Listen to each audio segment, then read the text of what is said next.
আজকে আরেকটা জিনিস হলো, এটা তো অভিভূত হলাম এবং নিজের দায়িত্বের কথা মনে করলাম। একটা করলাম যে যেদিকে তাকাই সব চাটগার লোক,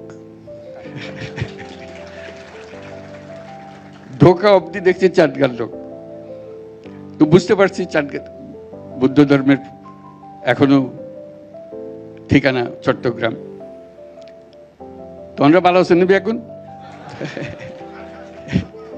আর বারবার কই দিত কেন চাটগিয়ে হতা হই, নইলে তারা মন বইত না। তো খুব খুশি হইলাম অনারাল্লা দেখো ভবিষ্যতে যেন এন সুন্দর জিনিস হয়। ওনারা যে কোনো সময় পয়সা লইয়া আইত পারিবেন, দেখতে পারিবেন, বন্ধু বান্ধবরে লইয়া আইত পারিবেন, এই নিলে একখান জায়গা হয় বেগুনা বলে বেগুনের লইয়া আরো বেগুনের সময় পয়সা লইয়া এইলে জাগান ফিরবে। আর মিলন মেলার কথা কই, মিলন মেলা তো এনে হতে দিলই তো না, এন জিনিস গরম ফিরতে টানিয়ে আনন ফিরবে, বেগুনের পয়সা লইয়া যেন টানিয়ে। তো খুব খুশি হলাম আজ বেগুনের দেখা হয়ে গেল কই।